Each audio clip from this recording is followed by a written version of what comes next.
Good afternoon, నేను Shalini. Welcome to special debate. నీళ్లు నిప్పులు రాజిస్తున్నాయి, మాటలు మంటలు పుట్టిస్తున్నాయి. కావేరీ జిల్లాల వివాదంపై తమిళనాడు అసెంబ్లీలో వాడివేడి చర్చ జరిగింది. ప్రతిపక్ష నేత ఉదయనిధి చేసిన ఆరోపణలకు సీఎం విజయ్ ధీటుగా బదులిచ్చారు. కర్ణాటక ప్రభుత్వంతో చర్చలను తానే ప్రతిపాదించారని స్పష్టం చేశారు విజయ్. తమిళనాడు ప్రజల కోసం ఎన్ని అవమానాలనైనా ఎదుర్కొనేందుకు సిద్ధమన్నారు. ఇప్పటికే ప్రధాని మోడీకి లేఖ రాసినట్లు ఆయన గుర్తు చేశారు. శత్రు దేశాలే సమస్యలను చర్చల ద్వారా పరిష్కరించుకునేందుకు ప్రయత్నిస్తున్నాయి. అలాంటప్పుడు పొరుగు రాష్ట్రానికి వెళ్తే తప్పేంటంటూ ఆయన నిలదీశారు.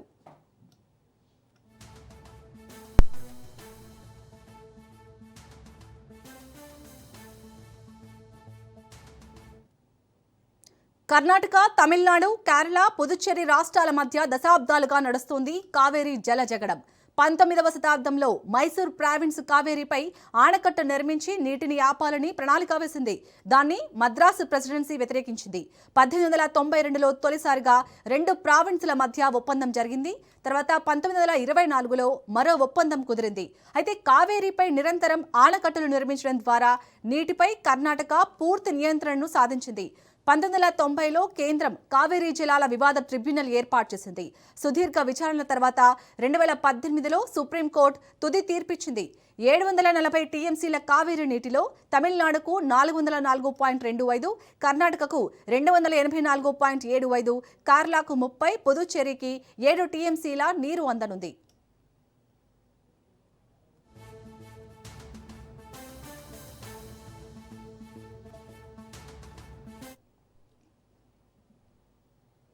కావేరీ నది కర్ణాటకలో జన్మించి తమిళనాడు గుండా ప్రవహించి బంగాళాఖాతంలో కలుస్తుంది. వర్షాభావ పరిస్థితులు ఏర్పడిన ప్రతిసారి ఎగువన ఉన్న కర్ణాటక, దిగువన ఉన్న తమిళనాడుకు తగినంత నీటిని విడుదల చేయకపోవడంతో జల వివాదం మళ్లీ తెరపైకి వస్తుంది.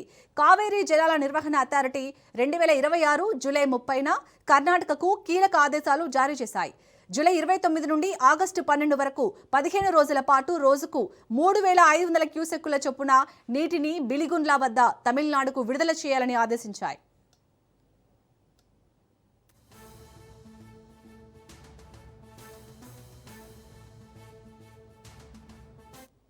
కర్ణాటకలో ఎల్నినో ప్రభావం వల్ల వర్షాలు తక్కువగా పడ్డాయని, తమకే తాగునీటి ఎద్దడి ఉందని కర్ణాటక వాదిస్తోంది.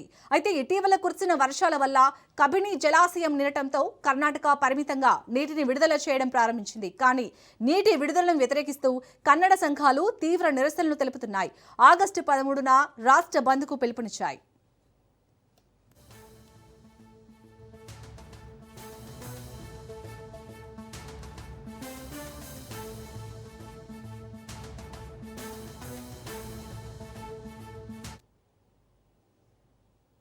సాధారణ వర్షాలు పడినప్పుడు నీటి పంపిణీ బానే ఉంటుంది. కానీ ఋతుపవనాలు ముఖం చాటేసి కరువు లేదా వర్షాభావ పరిస్థితులు ఏర్పడినప్పుడు అందుబాటులో ఉన్న తక్కువ నీటిని 2 రాష్ట్రాలు ఏ నిష్పత్తిలో పంచుకోవాలనే దానిపై స్పష్టమైన శాస్త్రీయమైన ఫార్ములా ఇంకా కుదరలేదు.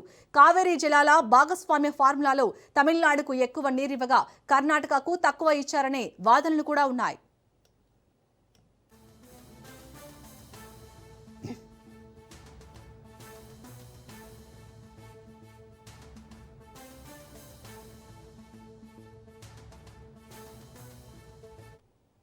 ఇక బెంగళూరు నగర తాగునీటి అవసరాల కోసం కావేరీ నదిపై మేకెదాటు వద్ద ఒక కొత్త బ్యాలెన్సింగ్ జలాశయాన్ని నిర్మించాలని కర్ణాటక ప్రయత్నిస్తోంది.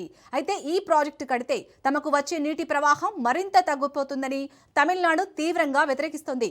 సంక్షోభ పరిష్కారానికి మేకెదాటు ప్రాజెక్టు ఒక్కటే మార్గమని కర్ణాటక అంటుండగా, సుప్రీంకోర్టు తీర్పుల ప్రకారం తమ అనుమతి లేకుండా ఎలాంటి కొత్త నిర్మాణాలు చేపట్టకూడదని తమిళనాడు స్పష్టం చేస్తోంది.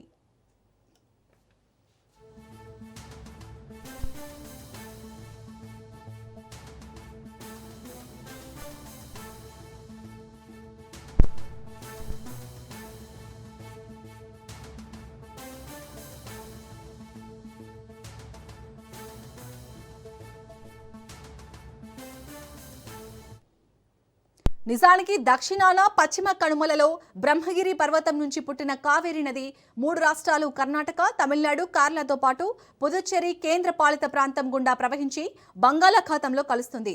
మేకదాటు వద్ద భారీ జలాశయం నిర్మించాలని కర్ణాటక ప్రతిపాదిస్తుంది.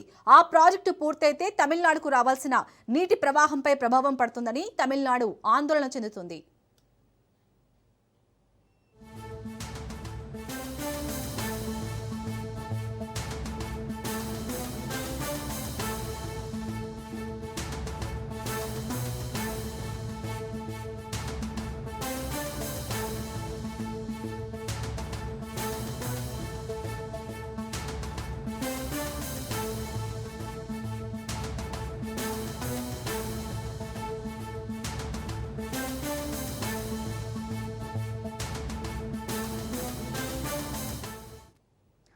నీళ్లు నిప్పులు రాజేస్తున్నాయి, మాటలు మంటలు పుట్టిస్తున్నాయి. కావేరీ జలాల వివాదంపై తమిళనాడు అసెంబ్లీలో వాడివేడి చర్చ జరిగింది. ప్రతిపక్ష నేత ఉదయనిధి చేసిన ఆరోపణలకు సీఎం విజయ్ ధీటుగా బదులిచ్చారు. కర్ణాటక ప్రభుత్వంతో చర్చలను తానే ప్రతిపాదించారని స్పష్టం చేశారు విజయ్. తమిళనాడు ప్రజల కోసం ఎన్ని అవమానాలైనా ఎదుర్కొనేందుకు సిద్ధమన్నారు. ఇప్పటికే ప్రధాని మోడీకి లేఖ రాసినట్లు ఆయన గుర్తు చేశారు. శత్రు దేశాలే సమస్యలను చర్చల ద్వారా పరిష్కరించేందుకు ప్రయత్నిస్తున్నాయి. అలాంటప్పుడు పొరుగు రాష్ట్రానికి వెళ్తే తప్పేంటి అంటూ ఆయన నిలదీశారు.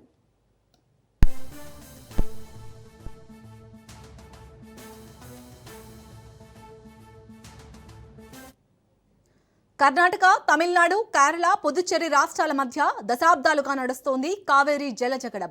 19వ శతాబ్దంలో మైసూర్ ప్రావిన్స్ కావేరీపై ఆనకట్ట నిర్మించి నీటిని ఆపాలని ప్రణాళిక వేసింది.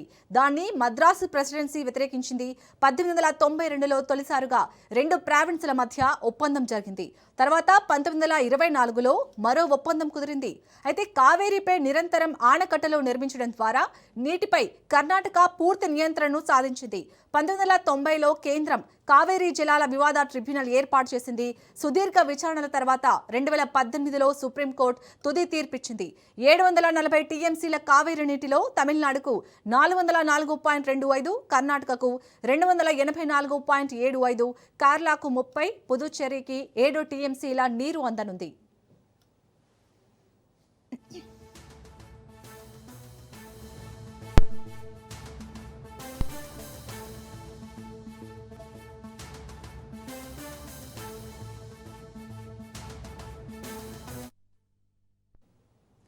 కావేరీ జలాల వివాదాన్ని రగడకి సంబంధించి ఇవాళ విశ్లేషిద్దాం. ప్రజెంట్ మనతో విశ్లేషకులు బండారు రామ్మోహన్ రావు గారు జూమ్ లైవ్లో సిద్ధంగా ఉన్నారు. నమస్తే సార్. నమస్తే. యా సార్, ఈ రోజు మనం చూసాము కావేరీ జలాల పరిష్కారం అనేది అసలు అంటే కావేరీ జలాల గురించి రగడైతే స్టార్ట్ అవుతుంది. సో మరి ఈ కావేరీ జలాల వివాదానికి శాశ్వత పరిష్కారం సార్ సాధ్యమేనా, లేదంటే ఒక రాజకీయ అంశంగానే మిగిలిపోతుందా? అమ్మ శాలిని, మీకు రాజ్ న్యూస్ ప్రేక్షకులు నమస్కారం. జల వివాదాలు ఎప్పుడు కూడా భావోద్వేగంతో కూడుకొని ఉంటాయి. అది భావోద్వేగంగా మార్చే ప్రక్రియ రాజకీయ పార్టీలు చేస్తుంటాయి. రాజకీయ పార్టీలు ఎప్పుడు కూడా ఓటు బ్యాంక్ రాజకీయాల కోసం ప్రజలను కలనయో, ప్రజల మధ్య భావోద్వేగాలు ఉంటాయి కనుక దాన్ని సొమ్ము చేసుకుని ప్రయత్నం చేస్తుంటారు. కర్ణాటక రాష్ట్ర ప్రయోజనాలను మేము కాపాడతామని కర్ణాటక ప్రభుత్వాలు పార్టీలు ఏవైనా సరే భీషణ ప్రతిజ్ఞలు చేస్తుంటారు. అట్లాగే తమిళనాడు రాష్ట్రంలో కూడా అన్ని రాజకీయ పార్టీలు అదే ప్రతిజ్ఞ చేస్తాయి. దాదాపు 200 సంవత్సరాలు జల వివాదం ఇది. అంటే అంతకుముందు లేదా అంటే అంతకుముందు నీళ్ళ అవసరం తక్కువ ఉండి అందరూ వరి పంట పండించుకుపోయేవాళ్ళు. దాంతో ఉన్న నీళ్ళు సరిపోయి అప్పటి వర్షపాతానికి ఇప్పటికి చాలా తేడా ఉంది.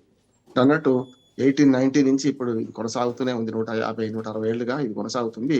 ముఖ్యంగా భాషా ప్రయుక్త రాష్ట్రాలు ఏర్పడిన తర్వాత చాలా వరకు ప్రాంతాలు వేరువేరుగా విడిపోవడం వల్ల దాంతో కొత్త సమస్యలు కూడా వచ్చాయి. అప్పుడు కూడా లేవా అంటే తమిళనాడు అంతా ఉమ్మడి మద్రాసు రాష్ట్రంలో మన ఆంధ్రప్రదేశ్తో సహా బరంపురం దాకా, ఇటు పక్కన కేరళలో కొన్ని ప్రాంతాలు, కర్ణాటకలో కొన్ని ప్రాంతాలు, ఇప్పుడు కర్ణాటకలో కొన్ని ప్రాంతాలు కలిసి మనకు మద్రాస్ ప్రెసిడెన్సీ ఉండే. అటుపక్క మైసూర్ ప్రెసిడెన్సీ, మైసూర్ మహారాజు కింద ఉండే కనుక రాజుల కాలంలో మైసూర్లో మన హైదరాబాద్ స్టేట్ లోని కొన్ని ప్రాంతాలు, 3 జిల్లాలు, అట్లాగే బీదరు, రాయచూరు, అట్లాగే మనకు ఈ జిల్లాలన్నీ కూడా, అటుపోతే మహారాష్ట్రలో కొన్ని ప్రాంతాలు, మన కేరళలో కొన్ని ప్రాంతాలు, ఇవన్నీ కలిసి మైసూర్ స్టేట్ గా ఉండేవి. ఇప్పుడు 1956లో ఎప్పుడైతే మన భాషా ప్రయుక్త రాష్ట్రాలు వచ్చినాయో, నవంబర్ 1 నాడు 56లో ఆంధ్రప్రదేశ్, తెలంగాణ ప్రాంతం, తెలుగు ప్రాంతం కలిపి ఆంధ్రప్రదేశ్ ఏర్పడితే అటు పక్క కర్ణాటక లోని మైసూర్ పక్కన ఉన్న కొన్ని ప్రాంతాలు కర్ణాటకలు వెళ్ళిపోయినాయి. అట్లా కర్ణాటక, తమిళనాడు అనే పేరు తర్వాత వచ్చినాయి. అతను మద్రాస్ ప్రెసిడెన్సీ, తర్వాత మైసూర్ స్టేట్, ఇట్లా ఉండేవి. కనుక మొత్తం మీద కావేరీ నది అయితే మారలే కదా. మనం రాజకీయంగా చాలా పంచుకున్న కావేరీ నది అయితే మారలే కదా. అంటే మనకు మన పశ్చిమ కనుమల్లో కబిని అనే నది కేరళకు పెద్ద సంబంధం లేదు. అంటే 30 టీఎంసీలు కేటాయించారు. అది కూడా కేరళలో ఒక నది, కాగ్నా నది అక్కడి నుంచి వచ్చింది కలుస్తుంది. అంతేగాని కబిని అనేది కలుస్తుంది కనుక వాళ్ళకు 30 టీఎంసీలు. అక్కడ వివాదం పెద్ద కేరళకు కర్ణాటక ఏం లేదు. కర్ణాటక తమిళనాడు మధ్యనే వివాదం ఎప్పుడు రాజుకుంటూనే ఉంటుంది. అది ఆఖరికి బస్ కండక్టర్, డ్రైవర్లు కొట్టుకోవడం, సినిమా నటుల మీద రకరకాల కామెంట్ చేయడం, సినిమాలు బహిష్కరించడం, ఇట్లాంటివన్నీ జరుగుతుంది. కర్ణాటకలో తమిళనాడు సినిమాలు బహిష్కరిస్తారు, తమిళనాడులో కర్ణాటక సినిమాలు బహిష్కరిస్తారు. ఇట్లా రజనీకాంత్ లాంటి మన మహారాష్ట్రలో పుట్టి కర్ణాటకలో పెరిగి తమిళనాడులో మన సూపర్ స్టార్ గా ఎదిగిన ఆయన మీద కూడా అనేక ట్రోల్స్ అయ్యి చూసినాం మనం. ఇప్పుడు వివాదం ఏంటంటే మేకదాటు అనే ఒక ప్రాంతం, నేను ఆ ప్రాంతాన్ని తిరిగిన వాడిని. నేను మన హోనక్కల్ జలపాతం ఇది గోపినాథం దగ్గర మంగళ మన సత్యమంగళ అడవుల్లో కూడా దిగిన వాడిని. అక్కడ ఆ ప్రాంతంలో చూసుకుంటే మీకు హొగనక్కల్ జలపాతానికి పైన 100 కిలోమీటర్ల పైన మనకు ఈ మేకదాట అనే ప్రాంతం ఉంటుంది. బెంగళూరుకు 100 కిలోమీటర్ల దూరం. ముఖ్యంగా ఈ మన మేకదాటు అనే పేరు కూడా ఎట్లా వచ్చిందంటే, అంటే 10 మీటర్ల నుంచి 12 మీటర్ల వెడల్పే ఉంటుంది. అటుపక్క ఇటుపక్క పెద్ద రాళ్ల గుట్టలు ఉంటాయి. మధ్య నుంచి అంటే దాదాపుగా కావేరి నది 300 మీటర్ల వెడల్పు ఉన్న కావేరి నది అక్కడికి వచ్చే కల్లా కేవలం 10-12 మీటర్లకు వెడల్పు కుదించబడుతుంది. అటుపక్క ఇటుపక్క రాళ్ల గుట్టలు ఉండడం వల్ల ఎప్పుడోనట అది మనకు చాలా రోజుల క్రితం, చాలా వందల సంవత్సరాల క్రితం ఒక పులి తరుముతుంటే ఆ మేక ఆ ప్రాంతాన్ని భయంతో దాటింది. అందుకని మేక దాటు అని అంటారు దాన్ని, ఆ ప్రాంతాన్ని. అక్కడ 60 టీఎంసీల సామర్థ్యంతో ఒక ప్రాజెక్ట్ కడదామని ప్రయత్నం చేస్తుంది కర్ణాటక ప్రభుత్వం. నేనైతే అది మంచిది అంటున్నాను. ఎందుకంటే నీళ్లు పంచుకోవడంలో ఇద్దరికి తప్పలేదు, కానీ నీళ్లు ఆగబట్టుకోవాలి కదా పంచాలంటే. దానిలో 2 ప్రయోజనాలు ఉన్నాయి మేకదాటు ప్రాంతం. ఎందుకంటే 400 మెగావాట్ల విద్యుత్ ఉత్పత్తి అవుతుంది. 65 టీఎంసీలలో కేవలం 5 నుంచి 7 టీఎంసీలు బెంగళూరు నగరానికి నీటి సరఫరా కోసం కేటాయిద్దాం అనుకుంటున్నాం. అసలు ఈ వివాదం ఎప్పటి నుంచి ఇదే కొనసాగుతుంది. అంతేందుకు మైసూరు స్టేట్ ఉన్నప్పుడు కూడా కృష్ణరాజు సాగర్ అంట, మనం చాలా మందికి మన ప్రేక్షకులకు అర్థం కావాలంటే మనకు బృందావన్ గార్డెన్స్ ఉన్నది కదా, అది కూడా మనకు కృష్ణరాజు సాగర్ కూడా అప్పటి రాజు పేరు మీద కట్టారు. అది 11 టీఎంసీలే. ఆనాడు కూడా ఒక 40-50 టీఎంసీలతో కట్టుకుందామంటే దాన్ని వ్యతిరేకిస్తూ కృష్ణరాజు సాగర్ ను కూడా తమిళనాడు ప్రభుత్వం అప్పుడు బ్రిటిష్ వాళ్ళు వ్యతిరేకించారు. అక్కడ కేవలం 11 టీఎంసీలకు పరిమితమైంది. ఇప్పుడు కూడా బృందావన్ గార్డెన్స్ ఉంటుంది అక్కడే, చాలా మంది తెలుసు కనుక దాన్ని అనుసంధానించుకోవచ్చు. ఇప్పుడు మేకదాటు ప్రాంతంలో 60 టీఎంసీలు కట్టుంటే నీళ్లు విడవడంలో తప్పులేదు, కానీ నీళ్లు ఆపుకోవడం బెస్ట్ కదా. వర్షాకాలంలో నీళ్లు వచ్చినప్పుడు దాన్ని ఆపుకొని తర్వాత విడిస్తే బాగుండేది. అట్లాగే పుదుచ్చేరికి కూడా కొంత భాగస్వామ్యం ఉంది, కానీ పూర్తిగా చివరి జలాలు కనుక వాటికి పెద్ద నష్టమేం కాదు, తాగునీటి సరఫరా కోసం పనికొస్తాయి. ఈ 2 రాష్ట్రాల మధ్య ఇటీవల వివాదం ఏంటంటే మేకదాటు ప్రాజెక్టు ఆపమని తమిళనాడు మన అసెంబ్లీ సాక్షిగా విజయ్ తీర్మానం చేశారు. ముఖ్యమంత్రి విజయ్ తీర్మానం చేయించారు, ఏకగ్రీవ తీర్మానం అయింది. కనుక మనం చర్చలకు పోదాం, మేకదాటు ప్రాజెక్టు ఆపమని అంటున్నాం కదా, మనం అక్కడికి పోయి మాట్లాడదామని విజయ్ అంటున్నాం. అక్కడికి రావద్దు, ఉద్రిక్తతలు ఉన్నాయి, మాకు మీరు బెంగళూరు వస్తే కొంచెం వేరుగా ఉంటది, ఇప్పుడు వాయిదా వేసుకోండి అని చెప్పి కర్ణాటక ముఖ్యమంత్రి డికే శివకుమార్ విజ్ఞప్తి మేరకు ఆయన పోలేకపోయిండు. ఇప్పుడు తమిళనాడు ప్రభుత్వం ఏమంటుందంటే, మేము సమస్యను చర్చల ద్వారా చేసుకుందాం, నష్టమేమున్నది. ఇప్పుడు 2 దేశాల మధ్యనే చర్చలు జరుగుతున్నప్పుడు, దేశాల మధ్యనే నీటి వివాదాలు పరిష్కరించుకుంటున్నప్పుడు 2 రాష్ట్రాలు ఇండియాలో ఉన్నాయి కదా, మనం పోతే నష్టం ఏముంది అంటే, ఇదే డిఎంకే అధ్యక్షుడు కరుణాని మన స్టాలిన్ కానీ మన ఉదయనిధి స్టాలిన్ కానీ వాళ్ళు ఏమంటున్నారంటే అవమానాల పాటుపడతారు మీరు అక్కడికి పోతే అంటున్నారు. కర్ణాటక తోని సంప్రదింపుల్లో తమిళనాడు ప్రజల తరఫున నేను కొట్లాడడానికి సిద్ధంగా ఉన్నా, అవమానాల పాలైనా అది విజయంగా భావిస్తే నష్టమేం లేదు అని విజయం మొండికేస్తున్నాడు. ఇది మనకు వివాదం ఇప్పుడు. కానీ నిజంగా ఈ వివాదము ఇవాళ విజయ రాగానే రాలే కదా, అంతకుముందు అసలు తమిళనాడు మనం ఉన్నప్పటి నుంచే ఉన్నది కదా. అందరు ప్రభుత్వాలు శాశ్వతం కదా, పాలకులు శాశ్వతం కాదు కదా, ఎవరన్నా వస్తుంటారు, కొత్త పార్టీ వస్తుంటది. కానీ ఆ మొత్తం నెపం వీళ్ళ మీద నెడుతున్నారు. డిఎంకే అంతకుముందు 5 ఏళ్ళు వాళ్ళే ఉన్నారు కదా, అంతకుముందు 2 సార్లు వాళ్ళే ఉన్నారు కదా, ఆ మధ్య అన్నా డిఎంకే వచ్చింది కదా, అంతకుముందు కాంగ్రెస్ ప్రభుత్వం ఉన్నది కదా.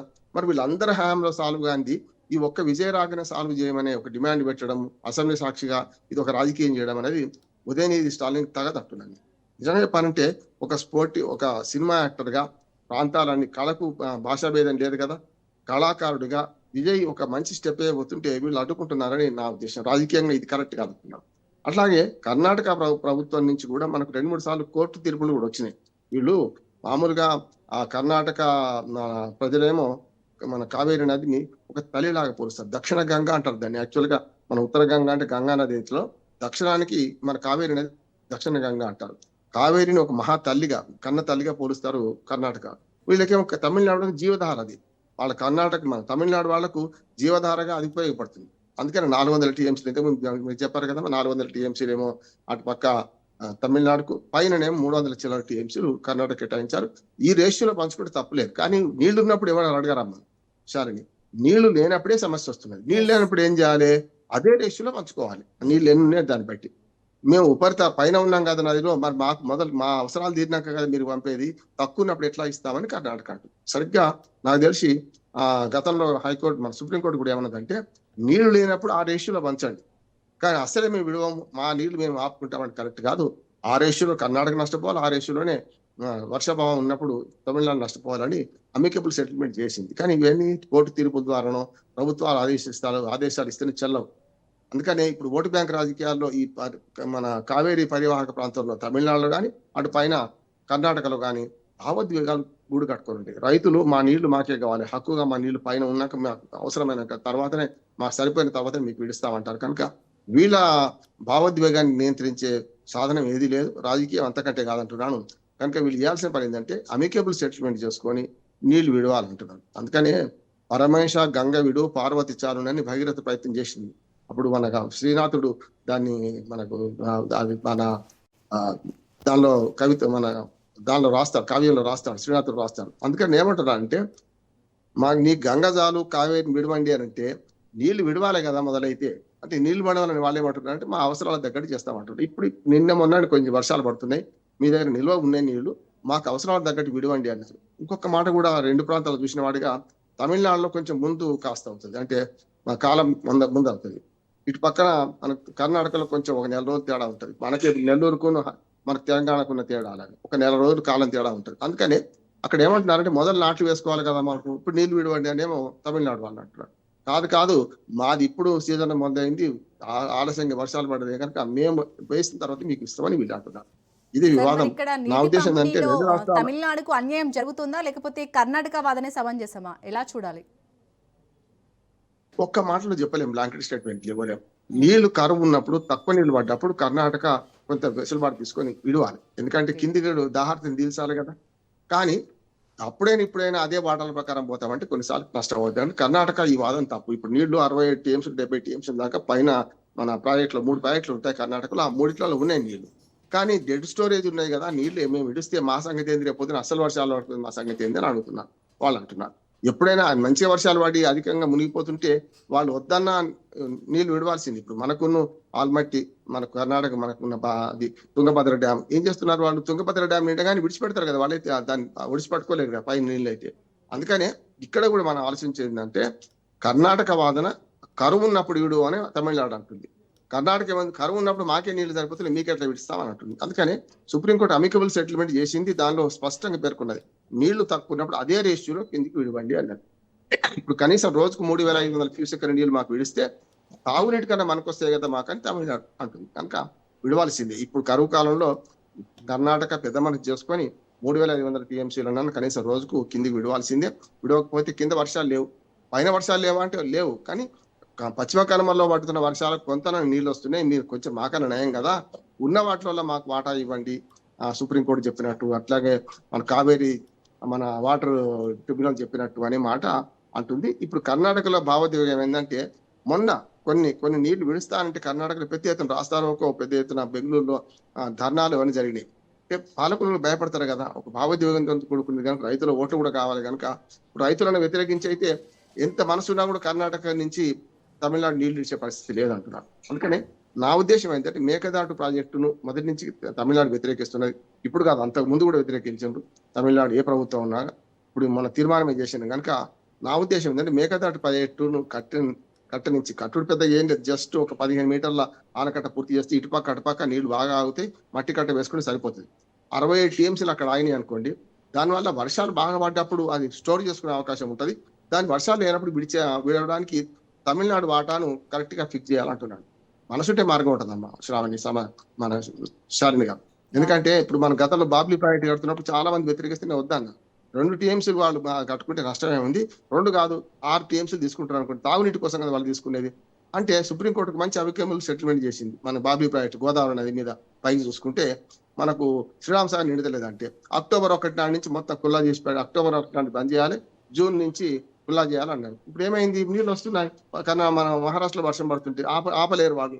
ఇప్పుడు మళ్ళీ అక్టోబర్ 1 నాటికి మళ్ళీ ఇబ్బంది అవుతుంది, అప్పుడు ఆ పైన వాళ్ళు మీరు నీళ్ళు వాడుకుంటారు. అట్లా అని ఇక్కడ కూడా ఏం చేయాలంటే మేకదాటు ప్రాజెక్టులో 67 టీఎంసీలు నీటి నిల్వలతో ప్రాజెక్ట్ కట్టనిచ్చి కరువు కాలంలో ఇన్ని తప్పనిసరి నీళ్ళు విడవాలని చెప్పి కిందికి విడవాలని ఒక చట్టం చేయాలి. అప్పుడు మాత్రం సాధ్యమవుతుంది.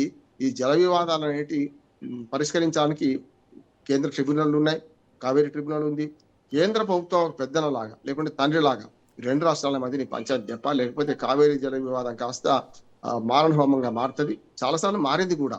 పెద్ద పెద్ద రాస్తారోకోలు, కాల్పులు అన్ని జరిగినాయి. అసలు ఎన్ని విధ్వంసాలు జరిగినాయి, అన్ని విధ్వంసాలు జరిగినాయి. నా ఉద్దేశంలో కర్ణాటక వాదన మేకదాటి ప్రాజెక్ట్ కట్టుకుంటామని అది కరెక్ట్ అంటున్నారు.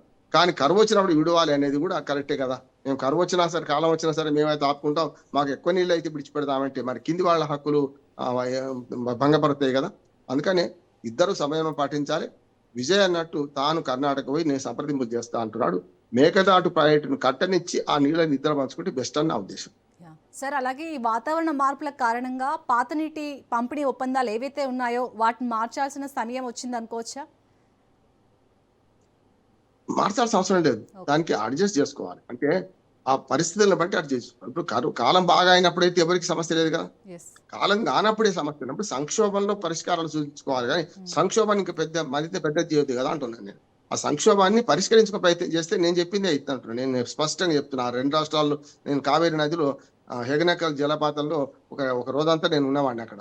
చాలా అటు పక్కన తమిళనాడు, ఇటు పక్కన కర్ణాటక సరిహద్దులో ఉంటుంది. అది పూర్తి స్థాయిలో పెద్దగా మనకు ఒక రకంగా దక్షిణ భారత ఇండియాకు నయగార జలపాతం అంటారు దాన్ని. అంత బ్రహ్మాండంగా ఉంటుంది. అక్కడి నుంచి 100 కిలోమీటర్ల పైన కట్టుకుంటున్నారు వాళ్ళు. పెద్ద సమస్య ఉంది అంటున్నాను నేను. ఆ కట్టేది కూడా ఇరుకైన సందును పూడ్చడం ద్వారా ఎక్కువ నీళ్లు స్టోర్ చేసుకునే అవకాశం ఉంది. అందుకని మేకదాట అంటున్నాడు కదా, ఇటుపక్క అటుపక్క రాళ్ళగుట్టలే ఉన్నాయి కనుక ఆ 67 టీఎంసీ నీటి నిల్వ చేసుకుంటే హక్కుగా వీళ్ళకి మా ప్రాంతంలో ఉంది అని కర్ణాటక బెట్టి చేయకుండా ఈ ఒప్పందం చేయాలి అంటున్నాడు. ఎప్పుడైనా సరే నీటి వివాదం పాకిస్తాన్ ఇండియాకి మధ్యనే మొన్న వివాదం వచ్చింది ఆపరేషన్ సింధూర్ తర్వాత. కానీ అంతకుముందు ఎప్పుడైనా మనకు పాకిస్తాన్ ఇండియా మధ్య నీటి వివాదం ఎప్పుడైనా గమనించడం? ఎప్పుడో ప్రపంచ బ్యాంక్ ఆధ్వర్యంలో 1960s లో కుదుర్చుకున్న జవహర్లాల్ నెహ్రూ గారు ఉన్నప్పుడు కుదిరించుకున్న ఒప్పందం ఇప్పటిదాకా నడిచింది కదా. మొన్న వాళ్ళు దుందుడుకు చర్యతో చేసి పహల్గామ్ దాన్ని చేయడం వల్ల మనం కంట్రోల్ చేస్తున్నాం. కానీ లేకపోతే పంజాబ్ 5 నదులు మొత్తంలో 3 నదులు వాళ్ళకి అప్పచెప్పినాం కదా. నీటి వాటా కూడా 80% పాకిస్తాన్కి అప్పచెప్పినాం కదా. ఎక్కడో ఎండు కార్డు పడాలంటున్నాడు. మన దేశాలు కావు, 2 రాష్ట్రాలే. కానీ కేంద్ర ప్రభుత్వం కూడా ఈ ఆటను చోద్యం చూసినట్టు చూడదు. అంటే పిట్టపోరు పిల్లి తెరిచినట్టు వీళ్ళు ఇద్దరి మధ్యన ఇది వివాదం ఉంటేనే బాగుంటుంది అని అనుకుంటున్నారు. 2 రాష్ట్ర ప్రభుత్వాలు వేరువేరుగా ఉన్నా కలిసి ఉన్నా. ఇప్పుడు ఉదాహరణకు అక్కడ ప్రాంతీయ పార్టీ ఉంది, మనకు తమిళనాడులో విజయ పార్టీ, ఇటుపక్క జాతీయ పార్టీ కాంగ్రెస్ ఉన్నది. ఇప్పుడు బీజేపీకి ఎలాంటి స్టేక్స్ లేవు. 2 రాష్ట్రాల్లో సీట్లు ఇప్పుడు మనకు ప్రభుత్వాలు ఏం లేవు కనుక తమిళనాడు ప్రభుత్వాన్ని ఒప్పించి అసలు మేకదాటు ప్రాజెక్టును కట్టేటట్టు చేస్తే అప్పుడు ఏమవుతుంది అంటే ఆటోమేటిక్ గా ఆ నీళ్లను ఇరు రాష్ట్రాలు వాడుకోవడానికి అవకాశం ఉంటుంది అనుకుంటున్నాను నేను. కావేరీ నది మొత్తం కలిసి 810 కిలోమీటర్లు ప్రవాహం అంతా కూడా. అంటే కొడగి నుంచి మన పశ్చిమ కనుమలు పుట్టిన దాన్ని పుదుచ్చేరిలో బంగాళాఖాతం కలిసేదాకా 810 కిలోమీటర్ల దూరం పోతుంది.